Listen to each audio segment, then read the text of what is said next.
Hello friends, कैसे हो आप सब। आई होप कि आप अच्छे होंगे। तो देखिए, अभी जस्ट MPPGCL जेई का हमने यूटिलाइजेशन ऑफ इलेक्ट्रिकल एनर्जी पे MCQ किया था। तो अब हम लोग यहाँ पे मेजरमेंट एंड मेजरिंग इंस्ट्रूमेंट्स का MCQs देखेंगे। और यहाँ पे भी मैंने जो टॉप 50 क्वेश्चंस हैं जो अब तक पूछे भी गए हैं और जो चांसेस हैं आने के, इनसे रिलेटेड काफ़ी सारे क्वेश्चंस यहाँ पे आपको देखने को मिल जाएंगे। तो यहाँ पे मेजरमेंट से जितने भी हो सकते हैं उतने क्वेश्चंस मैं आपको कराऊंगा। तो अभी फ़िलहाल में जो टॉप 50 क्वेश्चंस हैं उनको हम लोग देखते हैं। उसका ये फर्स्ट पार्ट रहने वाला है। इसके बाद मैं सेकंड पार्ट भी लाऊंगा, जिसमें कि ऐसे करते करते आपके सारे ही कवर हो जाएंगे। तो आपको जो थ्योरेटिकल चीज़ें हैं, बिल्कुल थ्योरेटिकल वाली, वो आपको रिपीट करने की या पढ़ने की ज़रूरत नहीं पड़ेगी। अगर आप इन क्वेश्चंस को कर लेते हो तो आई एम श्योर कि आपका जो क्वेश्चंस है एग्ज़ाम में वो आपके बन जाएंगे। ठीक है, तो कम से कम 4 से 5 नंबर तो पूछेगा ही, और कन्फर्म है कि इससे आपका वो कवर हो जाएगा। राइट। सो चलिए फिर देख लेते हैं टॉप 50 क्वेश्चंस इन 30 मिनट्स, लगभग आधे घंटे का होगा। तो चलिए फिर सीधे चलते हैं क्वेश्चंस पर। तो आज का जो पहला क्वेश्चन है वो आपकी स्क्रीन पर है। क्या है question? Dash type instruments has identical calibration for AC as well as DC values. तो यहाँ पे पूछ रहा है कि कौन सा ऐसा इंस्ट्रूमेंट है जिसका कैलिब्रेशन जो है वो आइडेंटिकल होता है फॉर AC एंड DC। तो अगर हम बात करें किसी स्केल के कैलिब्रेशन की, ठीक है, तो वो AC और DC के लिए आइडेंटिकल हो, ऐसा किस इंस्ट्रूमेंट के साथ होता है? Hot wire, moving coil, induction या फिर मूविंग आयरन। तो यहाँ पे हॉट वायर जो इंस्ट्रूमेंट होता है उसमें यदि आप लोग देखो तो जो उसके स्केल का कैलिब्रेशन होता है, चाहे वो आप AC का मेजर करो या फिर DC का, दोनों के लिए सेम होता है। वैसे भी यहाँ पे हम लोग क्या करते हैं, केवल RMS वैल्यू यहाँ पे ये रीड करता है, ठीक है, और उसी से आपकी DC वैल्यू भी आप उसके थ्रू मेजर कर सकते हो, यानी एवरेज वैल्यू। तो हॉट वायर इंस्ट्रूमेंट क्या करता है, जिसमें AC और DC दोनों के लिए कैलिब्रेशन सेम होता है। सो फर्स्ट ऑप्शन यानी कि A आपका क्या है, करेक्ट आंसर। बढ़ जाते हैं अगले क्वेश्चन की तरफ। अगला जो क्वेश्चन है, dash type instruments can have full scale deflection of 300 degrees. तो यहाँ पे किसके पास 300 डिग्री का फुल स्केल डिफ्लेक्शन होता है? कौन सा ऐसा इंस्ट्रूमेंट होता है? तो इंडक्शन, रेक्टिफायर, हॉट वायर या फिर none of the above. So यहाँ पे जो इंडक्शन इंस्ट्रूमेंट होता है हमारा, वो इंडक्शन टाइप के जितने भी इंस्ट्रूमेंट होते हैं उनमें full scale deflection of 300 degrees होता है। सो फर्स्ट ऑप्शन जो हमारा A है वो क्या हो जाएगा, यहाँ पे करेक्ट हो जाएगा। बढ़ जाते हैं अगले क्वेश्चन की तरफ। अगला जो क्वेश्चन है, हॉट वायर इंस्ट्रूमेंट्स रीड। तो हॉट वायर इंस्ट्रूमेंट क्या रीड करते हैं? क्या वो एवरेज वैल्यू रीड करते हैं या फिर RMS या फिर पीक या फिर नन ऑफ द एबव।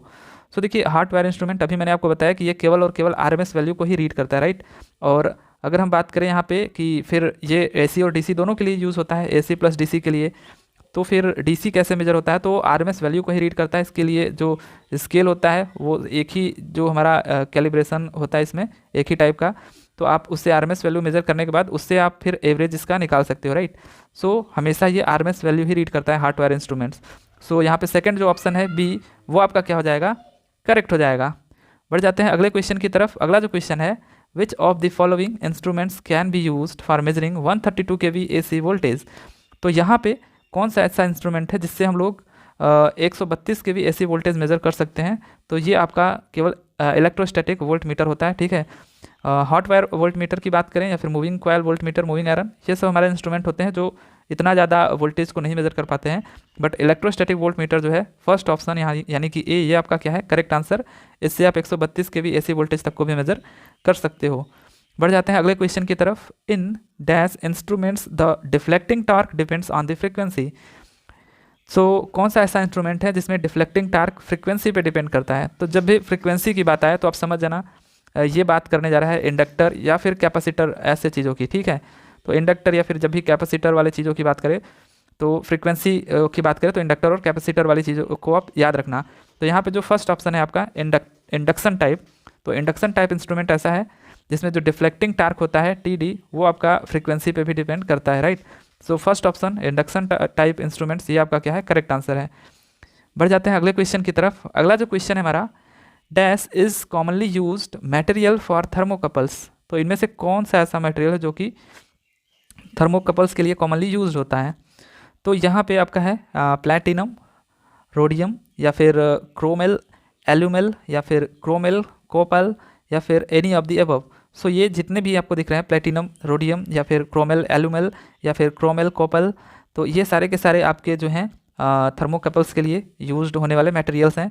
सो जो D ऑप्शन है आपका, एनी ऑफ द एबव, ये क्या हो जाएगा आपका, करेक्ट हो जाएगा, any of the above, right. बढ़ जाते हैं अगले क्वेश्चन की तरफ। अगला जो क्वेश्चन है, इन measuring instruments a mirror is provided behind the pointer with a purpose that. तो आपने देखा होगा कि कभी कोई इंस्ट्रूमेंट में कि जो उसमें यहाँ पे स्केल होता है, ठीक है, स्केल होता है, उसके बाद जो यहाँ पे आपका पॉइंटर निडल लगा होता है जो उसको पॉइंट कर रहा होता है ऐसे, ठीक है, इसको पॉइंटर बोलते हैं। तो यहाँ पे ठीक इसके एकदम जस्ट नीचे ऐसे एक मिरर लगा होता है, ठीक है। वो मिरर लगा होता है किस पर्पज से, तो उसका जो पर्पज होता है यहाँ पे, with the help of mirror it may be seen whether the pointer is bent और नॉट, या फिर the scale is illuminated through the mirror, या फिर reading error due to inclined observation are eliminated by removing parallax between the pointer and its image in the mirror, या फिर any of the above. So यहाँ पे mirror लगाने का reason होता है यहाँ पे जो थर्ड ऑप्शन आपका है कि यदि आप इसको किसी एंगल से देखते हो, ठीक है, तो इसका आपको इमेज ना दिखे, जिसकी वजह से इमेज दिखने से वजह से क्या होगा, आपको ये जो निडल जहाँ पे एक्चुअल में दिखना चाहिए वहाँ से थोड़ा सा हट करके दिखती है, ठीक है। तो इसको हम लोग क्या बोलते हैं, पैरेलैक्स एरर बोलते हैं। तो इसी को हटाने के लिए हम लोग क्या करते हैं, यहाँ पे एक मिरर का यूज करते हैं, ठीक है। सो थर्ड ऑप्शन जो सी है वो आपका क्या हो जाएगा, करेक्ट हो जाएगा, मेन रीजन पैरेलैक्स एरर से बचाने के लिए। बढ़ जाते हैं अगले क्वेश्चन की तरफ। अगला जो क्वेश्चन है, the sensitivity in accuracy of an instrument does not depend on. तो यहाँ पे सेंसिटिविटी जो इन एक्यूरेसी होती है वो किस पे डिपेंड नहीं करती है। तो जो सेंसिटिविटी होती है, देखिए इसको कैसे, सेंसिटिविटी को आप याद रखो हमेशा के लिए। तो इसका जो यूनिट होता है वो होता है ओम पर वोल्ट। अब ओम का मतलब हो गया कि रेजिस्टेंस, और ये किसका रेजिस्टेंस होता है, मीटर का रेजिस्टेंस। और अगर हम बात करें वोल्ट का, वोल्टेज का, तो ये फुल स्केल डिफ्लेक्टिंग वोल्टेज होता है, ठीक है, FSD। अब ये तो हमारा एक फार्मूला हो गया। अब इसी के थ्रू हम लोग देख सकते हैं सेंसिटिविटी को, और क्या लिख सकते हैं हम लोग कि अगर हम इस R को नीचे लेके चले आएँ तो ये हो जाएगा 1/V/FSD डिवाइडेड बाई R, ठीक है। तो ये आपका क्या हो गया, अब 1/V/R क्या होता है हमारा, I इक्वल्स टू V/R, तो यहाँ पे IFSD हो जाएगा, ठीक है। तो जो हमारा सेंसिटिविटी होता है वो 1/ फुल स्केल डिफ्लेक्टिंग करंट के बराबर होता है, मतलब करंट जो होता है इन्वर्सली प्रोपोर्शनल होता है। तो यहाँ पे किस पे ये कह रहा है, the sensitivity in accuracy of an instrument does not depends on, किस पे डिपेंड नहीं करता है। तो यहाँ पे फ्रीक्वेंसी रिस्पांस पे क्या डिपेंड करता है, बिल्कुल नहीं। हिस्टेरेसिस पे डिपेंड करता है, बिल्कुल नहीं। एम्पलीट्यूड डिस्टॉर्शन पे डिपेंड करता है, नहीं। इसका मतलब कि ऑल ऑफ द अबव, किसी पे डिपेंड नहीं करता है, ठीक है। सो फोर्थ ऑप्शन यहाँ पे डी क्या है आपका, करेक्ट हो जाएगा। बढ़ जाते हैं अगले क्वेश्चन की तरफ। अगला जो क्वेश्चन है हमारा यहाँ पे, the error when reading at half scale in an instrument is. तो error when reading at half scale in an instrument is, क्या वो equal to half of full scale error होता है, या फिर equal to full scale error होता है, या फिर less than full scale error, या फिर greater than full scale error होता है। सो जो एरर होता है when reading at half scale in an instrument, जब हम हाफ स्केल पे रीडिंग ले रहे होते हैं वहाँ पे जो एरर होता है वो फुल स्केल एरर से क्या होता है, ग्रेटर होता है। क्यों ऐसा होता है, देखिए जब आप रीडिंग ले रहे होते हैं, लेट अस सपोज आप हाफ स्केल पे ही ले रहे हो, ठीक है, हाफ स्केल पे आपने अभी तक रीडिंग लिया है, तो वहाँ से आप जो आपको एरर दिखेगा वो इसी के आप जब इसका एवरेज निकालोगे तो ये केवल हाफ तक के लिए ही निकालोगे। तो आप ही सोचिए कि आप बड़े समुंदर में से एक लोटा पानी निकाल रहे हो तो वो आपको नहीं पता चलेगा, लेकिन आप अगर किसी समुद्र का, मैंने बहुत ज़्यादा एग्जाम्पल ले लिया, लेट अस सपोज आपने एक ड्रम पानी है, ठीक है, एक ड्रम पानी है, और उसमें से अगर आप लोग एक लोटा पानी निकाल रहे हो या फिर दो लोटा पानी निकाल रहे हो तो उससे कोई उसमें ज़्यादा अंतर नहीं दिखेगा। लेकिन वहीं अगर आप जब उसको आधा कर देते हो, ठीक है, तब आप पानी निकालोगे तो लगेगा कि यार पानी कुछ कम हो रहा है कि नहीं। तो इसका मतलब कि हाफ पे करने पर एरर जो आ रहा है, एरर देखने पर आपको ज़्यादा वहाँ पे महसूस होगा in comparison to full scale जाने के बाद एरर आप निकालोगे तो इस वजह से ये क्या हो जाएगा, greater than full scale error. I hope कि आपको समझ में आया होगा मैं क्या कहना चाह रहा हूँ, मतलब आप इस तरीके का एग्जाम्पल एक सोच सकते हो। बढ़ जाते हैं अगले क्वेश्चन पे। अगला जो क्वेश्चन है, an instrument's reliability means, instrument के रिलायबिलिटी का क्या मतलब होता है कि कब हम बोलते हैं कि ये रिलायबल है। तो जो ऑप्शन है आपके सामने, the extent to which the characteristic remain linear, या फिर the life of the instrument, या फिर सी है the degree to which the repeatability continues to remain within specific limits, या फिर फोर्थ ऑप्शन है आपका ऑल ऑफ द एबव। तो यहाँ पे जो आपका करेक्ट आंसर हो जाएगा, रिलायबिलिटी का मतलब होता है the degree to which the repeatability continues to remain within specific limit. तो सी जो आपका ऑप्शन है, थर्ड ऑप्शन, वो आपका क्या हो जाएगा, करेक्ट हो जाएगा, ठीक है, कि the degree to which the repeatability continues to remain within specific limit. So बढ़ जाते हैं अपने अगले क्वेश्चन की तरफ। अगला जो क्वेश्चन है हमारा, in an instrument hysteresis means. तो हिस्टेरेसिस का क्या मतलब होता है, the inaccuracy due to change in temperature, या फिर the reliability of the instrument, या फिर the repeatability of the instrument, या फिर the change in the same reading when input is first increased and then decreased. तो instrument के case में अगर हिस्टेरेसिस की बात करें तो ये होता है the change in same reading when the input is first increased and then decreased. बढ़ जाते हैं अगले क्वेश्चन की तरफ। अगला जो क्वेश्चन है हमारा, the static error band of an instrument implies. So static error band का क्या मतलब होता है इंस्ट्रूमेंट में? सो यहाँ पे जो फर्स्ट ऑप्शन है आपका, the error introduced in lowering inputs, या फिर the error produced when the pen is stopped at some deflection, या फिर the accuracy of the instrument, या फिर the irrepeatability of the instrument. So यहाँ पे जो स्टैटिक एरर बैंड होता है, जैसे आपका स्टैटिक एरर होता है वो क्या होता है एक्चुअली, ये डेविएशन होता है from the true value to measured value में जो डेविएशन होता है उसको हम लोग बोलते हैं स्टैटिक एरर। तो ये भी कुछ उसी तरीके से होता है, बट यहाँ पे जो सेंस है इसका कि the error produced when the pen is stopped at some deflection, कुछ डिफ्लेक्शन के बाद अगर पेन जहाँ पे स्टॉप हो जाती है उससे जो एरर प्रोड्यूस होता है उसको हम लोग बोलते हैं स्टैटिक एरर बैंड। सो यहाँ पे जो आपका सेकेंड ऑप्शन है बी, वो क्या है यहाँ पे करेक्ट है। बढ़ जाते हैं अगले क्वेश्चन की तरफ। अगला जो क्वेश्चन है, electrodynamic types of instruments are used commonly for the measurement of. तो इलेक्ट्रोडायनेमिक जो टाइप के इंस्ट्रूमेंट होते हैं ये जनरली क्या मेजर करने के लिए यूज़ किए जाते हैं? तो पावर, ठीक है। सो जो आपका फोर्थ ऑप्शन है पावर, ये आपका क्या है करेक्ट आंसर है। बढ़ जाते हैं अगले क्वेश्चन पे। अगला जो क्वेश्चन है, the bandwidth of an amplifier is approximately. तो जो बैंडविड्थ होता है आपका वो कितना होता है अप्रॉक्सीमेटली? सो ये आपका होता है proportional to its upper 3 dB frequency, या फिर product of its 3 dB frequency, या फिर यहाँ पे है आपका inversely proportional to its upper 3 dB frequency, या फिर नन ऑफ द एबो। सो यहाँ पे जो आपका करेक्ट आंसर हो जाएगा, the bandwidth of an amplifier is approximately, यहाँ पे आपका हो जाएगा proportional to its upper 3 dB frequency. तो फर्स्ट ऑप्शन जो इसका है ए, वो आपका क्या हो जाएगा करेक्ट हो जाएगा। बढ़ जाते हैं अगले क्वेश्चन की तरफ। अगला जो क्वेश्चन है हमारा, moving parts of instruments are supported in dash bearings. तो moving parts of instruments are supported in dash bearing, तो किसके थ्रू? ज्वेल्ड बेयरिंग्स के थ्रू, ठीक है। सो फर्स्ट ऑप्शन यहाँ पे आपका क्या है करेक्ट है।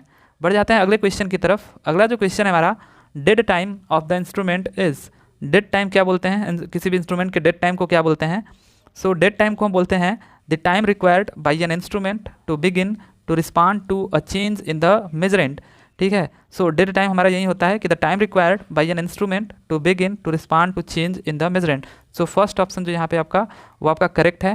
बढ़ जाते हैं अगले क्वेश्चन की तरफ। अगला जो क्वेश्चन है हमारा, in electrical measuring instruments electrical energy is converted to.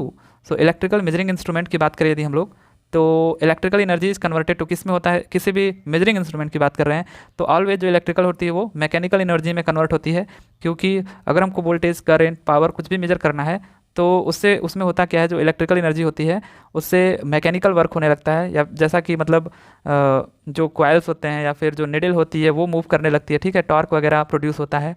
तो कह सकते हैं कि जो इलेक्ट्रिकल एनर्जी होती है वो मैकेनिकल एनर्जी में कन्वर्ट होने लगती है। बढ़ जाते हैं अगले क्वेश्चन की तरफ। अगला जो क्वेश्चन है हमारा, torque weight ratio will be least in instruments. Torque weight ratio will be least in dash instrument. So torque जो वेट रेशियो होता है, टार्क टू वेट रेशियो, पहली बात होता क्या ये है कि जो आपका इंस्ट्रूमेंट होता है उसमें जो मूविंग पार्ट होता है, मूविंग पार्ट, ठीक है, जो मूविंग पार्ट होता है, टार्क टू वेट रेशियो मतलब जो टार्क का जो मूविंग पार्ट होता है उसके वेट से जो रेशियो होता है उसको टार्क टू वेट रेशियो बोलते हैं। अब ये अगर हाई है, ठीक है, हाई है तो अच्छा है, गुड परफॉर्मेंस होती है इंस्ट्रूमेंट की। जैसे कि पीएमएमसी में क्या होता है, टार्क टू वेट रेशियो अधिक होता है, काफ़ी फेमस क्वेश्चन है ये। और अगर हम बात करें लीस्ट किस में होता है सबसे कम, तो ये डायनामोमीटर में होता है। सो फर्स्ट ऑप्शन जो ए है वो आपका क्या हो जाएगा करेक्ट हो जाएगा।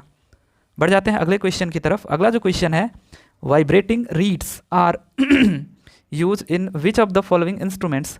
सो वाइब्रेटिंग रीड्स जो हैं वो आपके किसके लिए यूजफुल हैं? Which of the following vibrating reeds are used in which of the following instruments. तो किसके लिए यूज़ किया जाता है? तो ये आपका होता है फ्रीक्वेंसी फैक्टर मीटर के लिए। जो सेकंड ऑप्शन है आपका बी, फ्रीक्वेंसी फैक्टर मीटर के लिए आपका वाइब्रेटिंग रीड्स यूज किया जाता है। बढ़ जाते हैं अगले क्वेश्चन की तरफ। अगला जो क्वेश्चन है, scale of an instrument will be uniform if. So scale of an instrument will be uniform if. कब यूनिफॉर्म होता है स्केल? तो देखिए स्केल आपका यूनिफॉर्म तब होता है जब deflecting torque varies directly as the deflecting angle, या तो फिर controlling torque varies directly as the deflecting angle. जो आपका डिफ्लेक्टिंग टार्क होता है और जो आपका कंट्रोलिंग टार्क होता है, दोनों के दोनों अगर आपके थीटा के प्रोपोर्शनल या फिर वेरी कर रहे हैं थीटा से, तो हम कह सकते हैं कि यहाँ पे ये आपका इंस्ट्रूमेंट जो होता है उसका स्केल यूनिफॉर्म होता है। सो फर्स्ट ऑप्शन और सेकंड ऑप्शन, दैट मीन्स यहाँ पे third option both A and B क्या हो जाएगा, करेक्ट हो जाएगा। ठीक है, तो कब यूनिफॉर्म होता है, जब डिफ्लेक्टिंग टार्क वेरी करता है directly as the deflecting angle, और जब कंट्रोलिंग टार्क वेरी करता है directly as the deflecting angle. बढ़ जाते हैं अपने अगले क्वेश्चन की तरफ। अगला जो क्वेश्चन है हमारा, which of the following instruments may be used to measure DC voltage accurately. So यहाँ पे डीसी वोल्टेज एक्यूरेटली कौन मेजर करता है, मतलब डीसी वोल्टेज, तो मूविंग आयरन टाइप, तो ये एसी मेजर करने के काम में आता है, एसी प्लस डीसी, राइट। और ये आपका हो गया मूविंग कॉइल टाइप इंस्ट्रूमेंट्स, तो ये केवल और केवल डीसी मेजर करता है, राइट। और इलेक्ट्रोडायनामिक टाइप इंस्ट्रूमेंट, तो इससे आप क्या करते हैं, पावर मेजरमेंट के लिए ये यूज़ किया जाता है, ठीक है। और none of the above. So यहाँ पे बोला है डीसी वोल्टेज को एक्यूरेटली कौन मेजर करता है, सो यहाँ पे मूविंग कॉइल टाइप इंस्ट्रूमेंट्स, इसका जो स्केल होता है यूनिफॉर्म होता है और ये एक्यूरेटली मेजर कर भी पाता है, ठीक है, डीसी वोल्टेज को। सो सेकंड ऑप्शन जो आपका हो जाएगा वो करेक्ट हो जाएगा। बढ़ जाते हैं अगले क्वेश्चन की तरफ। अगला जो क्वेश्चन है, deflection of a hot wire instrument is proportional to. So hot wire जो इंस्ट्रूमेंट होता है उसका जो डिफ्लेक्शन होता है किसके प्रोपोर्शनल होता है, तो ये क्या करता है, आरएमएस वैल्यू को रीड करता है, आपको भी पता है। सो यहाँ पे ये डिफ्लेक्शन जो होता है वो RMS value of alternating current के प्रोपोर्शनल होता है। सो यहाँ पे जो सी ऑप्शन है, थर्ड ऑप्शन, वो क्या हो जाएगा, आपका करेक्ट हो जाएगा। बढ़ जाते हैं अगले क्वेश्चन की तरफ। अगला जो क्वेश्चन है, following type of instrument is used to measure very small currents of high frequency. So कौन सा इसमें से इंस्ट्रूमेंट ऐसा है जो बहुत ही स्मॉल करंट और हाई फ्रिक्वेंसी को मेज़र करता है। सो क्या वो इंडक्शन टाइप इंस्ट्रूमेंट है, क्या वो डायनामोमीटर टाइप इंस्ट्रूमेंट है, या फिर permanent magnet moving coil type ammeter है, या फिर थर्मोकपल टाइप इंस्ट्रूमेंट है। तो जब भी बात करें वेरी स्मॉल करंट की, अगर करंट बहुत ही स्मॉल है और फ्रीक्वेंसी बहुत ज़्यादा है, तो आप समझ जाना कि ये थर्मोकपल की बात कर रहा है। दैट मीन्स जो फोर्थ ऑप्शन है आपका डी, वो क्या हो जाएगा, यहाँ पे करेक्ट हो जाएगा। थर्मोकपल टाइप इंस्ट्रूमेंट आपका स्मॉल करंट, बहुत ही स्मॉल करंट को मेजर करता है एट हाई फ्रीक्वेंसी, ठीक है, हाई फ्रीक्वेंसी पे। बढ़ जाते हैं अगले क्वेश्चन की तरफ। अगला जो क्वेश्चन है हमारा, damping in an instrument provides. So damping an instrument provides, क्या प्रोवाइड करता है डैम्पिंग, क्या वो counter torque to deflection torque provide करता है, या फिर गुड एक्यूरेसी प्रोवाइड करता है, या फिर braking action on a meter point ये प्रोवाइड करता है, या फिर starting torque on the meter point. So जो देखिए डैम्पिंग का यूज़ ही हम लोग इसलिए करते हैं ताकि वो क्या कर सके, जो मीटर पॉइंटर होते हैं उन पे ब्रेकिंग एक्शन लगा सके, राइट। सो जो सी ऑप्शन है आपका क्या हो जाएगा, करेक्ट हो जाएगा, third option C, braking action on a meter pointer. तो जो मीटर का पॉइंटर होता है उस पर ब्रेकिंग एक्शन प्रोवाइड करने के लिए हम लोग डैम्पिंग प्रोवाइड करते हैं, राइट। और ज़्यादातर आपका ईडी करंट डैम्पिंग ही प्रोवाइड किया जाता है। बढ़ जाते हैं अगले क्वेश्चन की तरफ। अगला जो क्वेश्चन है, when the damping of an instrument is adjusted to enable the pointer to rise quickly to its deflected position without overshooting, in that case the instrument is said to be। तो यहाँ पे एक case दिया गया है कि जब when the damping of an instrument is adjusted to enable the pointer to rise quickly to its deflected position, इसके deflected position से जो पॉइंटर होता है उस ऐसे टाइम पे जहाँ पे वो क्विकली एकदम राइज कर जाता है विदाउट ओवर शूटिंग, ठीक है, बिना ओवर शूट किए, in that case instrument is set to be. उस केस में हम इंस्ट्रूमेंट को क्या बोलते हैं, क्या वो अंडर डैम्ड होता है, क्या वो ओवर डैम्ड होता है उस टाइम पे, क्या वो डेड बीट होता है या फिर ऑफ बीट होता है। तो ऐसे जब केस आता है तो उसको हम लोग बोलते हैं डेड बीट, ठीक है, डेड बीट। सो यहाँ पे जो थर्ड ऑप्शन आपका सी है वो क्या हो जाएगा, करेक्ट हो जाएगा। डेड बीट बोलते हैं कब, जब when the damping of an instrument is adjusted to enable the pointer to rise quickly to its deflected position without overshooting, in that case the instrument is said to be dead beat. बढ़ जाते हैं अगले question की तरफ। अगला जो question है, which of the following essential features is possessed by an indicating instruments. तो इनमें से कौन सा फीचर है जो इंडिकेटिंग इंस्ट्रूमेंट्स को बताता है, वो डिफ्लेक्टिंग डिवाइस होती है या फिर कंट्रोलिंग डिवाइस होती है, डैम्पिंग डिवाइस होती है, ऑल ऑफ दी एबो। सो देखिए जो इंडिकेटिंग इंस्ट्रूमेंट्स होते हैं वो क्या होते हैं, जो कि सिंपली हमारा किसी भी क्वांटिटी को मेजर करने के लिए उसमें पॉइंटर लगे होते हैं, वो इंडिकेट कर रहा होता है कि इतना अभी आपकी जो वैल्यू हुई है करंट की या फिर वोल्टेज की या फिर जो भी पावर वगैरह की। सो इंडिकेटिंग इंस्ट्रूमेंट क्या होते हैं, यही जो आपके वोल्ट मीटर, अमीटर, ठीक है, वोल्ट मीटर, अमीटर, और एक तरीके से कह सकते हैं हम लोग वाट मीटर भी, ठीक है। तो ये जितने भी होते हैं ये क्या होते हैं, हमारे इंडिकेटिंग इंस्ट्रूमेंट होते हैं। इनमें क्या होता है, डिफ्लेक्शन भी हम लोग देखते हैं, कंट्रोलिंग भी देखते हैं और डैम्पिंग भी करते हैं, ठीक है। तो ये तीनों के तीनों क्या हो जाएंगे, which of the following essential feature is passed by an indicating instrument. तो ये तीनों के तीनों यहाँ से क्या कर रहे हैं, ये इसके फीचर्स हैं, राइट। सो फोर्थ ऑप्शन क्या हो जाएगा आपका, करेक्ट हो जाएगा। यहाँ से फोर्थ ऑप्शन डी आपका क्या हो जाएगा, करेक्ट। बढ़ जाते हैं अगले क्वेश्चन की तरफ। अगला जो क्वेश्चन है हमारा, the pointer of an indicating instrument should be, जो पॉइंटर होता है इंडिकेटिंग इंस्ट्रूमेंट का, वो आपका कैसा होना चाहिए। जो पॉइंटर होता है तो वो आपका क्या लाइट वेट, मतलब उसका जो वेट है, हाँ, वेरी लाइट होना चाहिए, या फिर बहुत ही हैवी होना चाहिए, या तो हैवी या तो हल्का, दोनों होना चाहिए, आइदर ए और बी, या फिर न तो हल्का न तो हैवी। सो यहाँ पे जो आपका करेक्ट आंसर हो जाएगा वो जाएगा बहुत ही हल्का होना चाहिए, ठीक है, वेरी लाइट। सो फर्स्ट ऑप्शन जो है आपका ए, वो क्या हो जाएगा आपका, करेक्ट हो जाएगा। बढ़ जाते हैं अगले क्वेश्चन की तरफ। अगला जो क्वेश्चन है, in order to get best results indicating instruments are. So in order to get best results indicating instruments क्या होते हैं, over damped, under damped, critically damped, या फिर damped slightly less than the critical value. So अगर हमको best results चाहिए indicating instruments के through, जो कि आपके ammeter, volt meter, watt meter होते हैं, तो वो स्लाइटली डैम्ड होने चाहिए, slightly less than the critical value, critical value से थोड़ा सा कम होना चाहिए और डैम्ड होना चाहिए, ठीक है। सो फोर्थ ऑप्शन यहाँ पे क्या हो जाएगा आपका, करेक्ट हो जाएगा। बढ़ जाते हैं अगले क्वेश्चन की तरफ। अगला जो क्वेश्चन है, in case of indicating instruments the function of the control spring is. So यहाँ पे कंट्रोल स्प्रिंग का फंक्शन पूछ रहा है in case of indicating instrument. Indicating instrument के केस में फंक्शन ऑफ कंट्रोल स्प्रिंग क्या है, to apply controlling torque, to pass electric current to moving system, या फिर बोथ ए एंड बी, या फिर none of the above. So यहाँ पे जो इंडिकेटिंग इंस्ट्रूमेंट होते हैं उनका फंक्शन कंट्रोलिंग स्प्रिंग पूछ रहा है, function of the controlling spring. Controlling spring का जो फंक्शन होता है वो simply to apply controlling torque provide करने के लिए, मतलब आपका जो पॉइंटर है वो जो यहाँ से मूव कर रहा है उसको कंट्रोल करने के लिए उसमें कंट्रोलिंग टार्क प्रोवाइड करे, और दूसरा कि to pass electric current to moving system. अब यहाँ से जो मूविंग सिस्टम यहाँ पे लगाया गया है, ठीक है, उसको भी एक करंट पास करने के लिए लगाया जाता है ये कंट्रोलिंग जो स्प्रिंग होता है, ठीक है। तो वो क्या कर सके, पास कर सके electric current to moving system. So first option और second option A and B दोनों आपके क्या है यहाँ पे करेक्ट हैं। तो इसका मतलब बोथ ए एंड बी, ये जो थर्ड ऑप्शन है वो क्या हो जाएगा आपका, करेक्ट हो जाएगा, ठीक है। सो आपका जो सी ऑप्शन है वो करेक्ट हो जाएगा, बोथ ए एंड बी। बढ़ जाते हैं अगले क्वेश्चन की तरफ। अगला जो क्वेश्चन है हमारा, which of the following are integrating instrument. So यहाँ पे इंटीग्रेटिंग इंस्ट्रूमेंट पूछा है आपका कौन सा है, तो सबको पता है ये आपका क्या होता है, ampere hour and watt hour meter. तो जिसमें भी टाइम का फंक्शन जो भी हो जाता है मेजरिंग इंस्ट्रूमेंट, वो आपका क्या हो जाता है, इंटीग्रेटिंग टाइप हो जाता है। सो यहाँ पे डी ऑप्शन क्या है, वो आपका करेक्ट है, एम्पियर आवर या वाट आवर मीटर, जिसको हम लोग क्या बोलते हैं, एनर्जी मीटर, ठीक है, एनर्जी मीटर। तो एनर्जी मीटर आपका क्या है, इंटीग्रेटिंग टाइप इंस्ट्रूमेंट है। बढ़ जाते हैं अपने अगले क्वेश्चन की तरफ। अगला जो क्वेश्चन है हमारा, moving iron instrument can be used for. So moving iron instrument की बात कर रहा है, तो ये हमारा बोथ एसी एंड डीसी के लिए यूज़ होता है। जो पीएमएमसी है मतलब मूविंग क्वाइल, जब मूविंग क्वाइल नाम लगे तो परमानेंट मैग्नेट मूविंग क्वाइल की बात कर रहा है, ठीक है। तो ये आपका डीसी के लिए, और जैसे ही मूविंग आयरन हो जाता है तो ये एसी और डीसी दोनों के लिए, ठीक है। तो एसी और डीसी दोनों के लिए यूज होता है। सो थर्ड ऑप्शन सी क्या हो जाएगा, इसका करेक्ट हो जाएगा आंसर। बढ़ जाते हैं अगले क्वेश्चन की तरफ। अगला जो क्वेश्चन है हमारा, a moving iron type a meter has few turns. यहाँ पे फार नहीं, यहाँ पे फ्यू है, ठीक है, यहाँ पे है few turns of thick wire so that. So यहाँ पे जो moving iron type a meter होता है उसके पास फ्यू टर्न्स होते हैं और थिक वायर होता है। ऐसा क्यों होता है, तो जो ऑप्शन है आपके सामने, sensitivity is high, damping is effective, scale is large, या फिर रेजिस्टेंस इज लेस। सो यहाँ पे few turns and thick wire होने की वजह से जो इसका रेजिस्टेंस है वो क्या हो जाता है, कम हो जाता है, जिसकी वजह से जो करंट है, करंट वो अमीटर में अच्छे से पास कर पाती है, ठीक है। जितना रेजिस्टेंस कम होगा उतने ही अच्छा करंट वहाँ से पास होगी अमीटर से।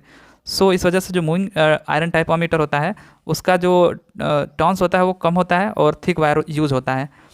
तो यहाँ पे जो फोर्थ ऑप्शन है डी, वो क्या हो जाएगा आपका, करेक्ट हो जाएगा। बढ़ जाते हैं अगले क्वेश्चन की तरफ। अगला जो क्वेश्चन है हमारा, moving iron instruments are rarely used in low power high resistance circuits because of. So जो मूविंग आयरन इंस्ट्रूमेंट्स है, अब ये कह रहा है कि ये रेयरली यूज्ड होता है लो पावर हाई रेजिस्टेंस सर्किट्स में, बिकॉज क्योंकि ये बेसिकली हाई पावर पे ही यूज़ होता है। मतलब इसको यूज़ करने के लिए हमको हाई पावर की रिक्वायरमेंट होती है। ऐसा क्यों होता है, तो पहला ऑप्शन है आपका high resistance of the coil की वजह से, या लो रिलक्टेंस ऑफ मैग्नेटिक पाथ, या फिर high reluctance of magnetic path, या फिर नन ऑफ द एबो।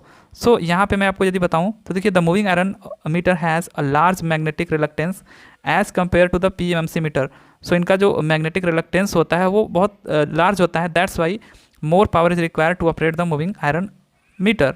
सो यहाँ पे ज़्यादा पावर का रिक्वायरमेंट का मतलब लो क्यों नहीं कर पाता, ज़्यादा करता है because of high reluctance magnetic path होता है यहाँ पे, ठीक है, हाई रिलक्टेंस मैग्नेटिक पाथ होता है, तो ज़्यादा पावर वो रिक्वायरमेंट होता है वहाँ पर। और यदि हम बात करें यहाँ पे, उसकी वजह से क्या होता है कि these instruments can withstand large loads and are not damaged even under severe overload conditions, ठीक है, ये भी आपको याद रखना है। सो यहाँ पे जो थर्ड ऑप्शन है high reluctance of magnetic path, ये आपका क्या हो जाएगा, करेक्ट हो जाएगा यहाँ पे, कि हाई रिलक्टेंस मैग्नेटिक पाथ होने की वजह से पावर जो होता है वो ज़्यादा रिक्वायरमेंट होता है यहाँ पे, इस वजह से इसको रेयरली आप देखोगे कि लो पावर हाई रेजिस्टेंस सर्किट्स पे ये यूज होता है। बढ़ जाते हैं अगले क्वेश्चन की तरफ। अगला जो क्वेश्चन है, which of the following is the merit of a moving iron instrument, इनमें से कौन मूविंग आयरन इंस्ट्रूमेंट का मेरिट है। तो अभी हमने देखा था यहाँ पे कि इसका एडवांटेज क्या था। तो एडवांटेज अभी हमने देखा था कि it is a universal instrument which can be used for measurement of AC and DC quantities. These instruments can withstand large loads and are not damaged even under severe overload conditions। so यहाँ पे जो हमारा correct answer हो जाएगा कि it can used under severe overload conditions, ये हमारा क्या इसका मेरिट है। It has a linear scale, बिल्कुल नहीं, नॉन यूनिफॉर्म स्केल होता है इसका। It can be used at high frequencies, नहीं ये बहुत ज़्यादा हाई फ्रिक्वेंसी पे यूज़ नहीं हो पाता है, लो फ्रिक्वेंसी पे यूज़ होता है। It's current sensitivities high, so current sensitivity इसका क्या होता है, लो होता है, ठीक है, करंट सेंसिटिविटी की बात करें अगर हम लोग तो ये लो होता है। तो जो फर्स्ट ऑप्शन है आपका, it can be used under severe overload conditions, ये आपका करेक्ट हो जाएगा। बढ़ जाते हैं अगले क्वेश्चन की तरफ। अगला जो क्वेश्चन है हमारा, dash damping method is common in moving coil instruments. So damping method is common in moving coil instruments, कौन सा डैम्पिंग मेथड कॉमन है हर एक क्या यहाँ पे मूविंग कॉइल इंस्ट्रूमेंट्स के लिए बोला है, तो एडी करंट डैम्पिंग, ठीक है। और मैंने आपको दिखाया भी है एक लिस्ट के थ्रू कि यहाँ पे दिखाया था, हालांकि वो यहाँ पे नहीं है, बट कि एडी करंट मोस्टली आप देखोगे कि यही डैम्पिंग यूज होती है। केवल जो मूविंग आयरन होता है और आपका एक EMMC होता है, उसमें आपका एयर फ्रिक्शन डैम्पिंग यूज होता है। अदरवाइज जितने भी इंस्ट्रूमेंट्स हैं सब में एडी करंट डैम्पिंग ही यूज होती है। बढ़ जाते हैं अगले क्वेश्चन की तरफ। अगला जो क्वेश्चन है, the electrical power to a megger is provided by. अब जो इलेक्ट्रिकल पावर है मेगर्स को कैसे प्रोवाइड किया जाता है, तो काफ़ी फेमस क्वेश्चन है, बार बार पूछता है। तो ये आपका हो जाएगा परमानेंट मैग्नेट DC जनरेटर, ठीक है, बी इसका करेक्ट हो जाएगा कि the electrical power to a megger is provided by. तो बी आपका यहाँ पे करेक्ट हो जाएगा कि परमानेंट मैग्नेट DC जनरेटर के थ्रू प्रोवाइड किया जाता है इलेक्ट्रिकल पावर। अगला जो क्वेश्चन है हमारा, in megger controlling torque is provided by. So megger में कंट्रोलिंग टार्क किससे प्रोवाइड किया जाता है, ये भी अच्छा क्वेश्चन है। तो क्या स्प्रिंग से, या फिर ग्रेविटी, या फिर कॉइल, या फिर एडी करंट। सो देखिए, मेगर एक ऐसा डिवाइस है जिसमें कंट्रोलिंग टार्क जो होता है वो कॉइल के थ्रू प्रोवाइड किया जाता है। सो यहाँ पे थर्ड ऑप्शन जो सी है वो क्या हो जाएगा आपका, करेक्ट हो जाएगा, कॉइल। तो याद रखना है ये। अगला जो क्वेश्चन है हमारा, the operating voltage of a megger is about. So ये भी अच्छा क्वेश्चन है। ऑपरेटिंग वोल्टेज जो है मेगर का वो कितना होता है, तो वो लगभग आपका 100 वोल्ट के करीब होता है, ठीक है। सो डी आपका जो फोर्थ ऑप्शन है वो क्या हो जाएगा, करेक्ट हो जाएगा, 100 वोल्ट। जो ऑपरेटिंग वोल्टेज है मेगर का इज अबाउट 100 वोल्ट। बढ़ जाते हैं अगले क्वेश्चन की तरफ। अगला जो क्वेश्चन है हमारा, Murray loop test can be used for location of, ठीक है, म्यूरे जो भी बोल दीजिए। तो ये जो लूप टेस्ट है can be used for location of. तो ये देखिए बेसिकली आपका होता क्या है कि जो अंडरग्राउंड केबल होते हैं हमारे अंडरग्राउंड, और उनमें जो फॉल्ट आता है, और अगर हम बात करें जो वाटर के अंदर, ठीक है, वाटर के अंदर जो केबल बिछी होती है उनमें जो फॉल्ट आता है, तो उनके लोकेशन को फाइंड करने के लिए होता है। सो यहाँ पे जो ऑप्शन है आपके सामने, ground faults on a cable, short circuit faults on a cable, both ground faults and short circuits on the short circuit faults, ठीक है, and none of the above. So यहाँ पे जो थर्ड ऑप्शन सी वो आपका क्या हो जाएगा, करेक्ट हो जाएगा। जो म्यूरे लूप टेस्ट होता है वो आपका ग्राउंड फॉल्ट को और शॉर्ट सर्किट फॉल्ट के लोकेशन को ट्रैक करने के लिए यूज किया जाता है। सो थर्ड ऑप्शन जो सी है वो आपका क्या हो जाएगा, करेक्ट हो जाएगा। अगला जो क्वेश्चन है हमारा, which of the following resistances is shown by a needle in a megger not in operation.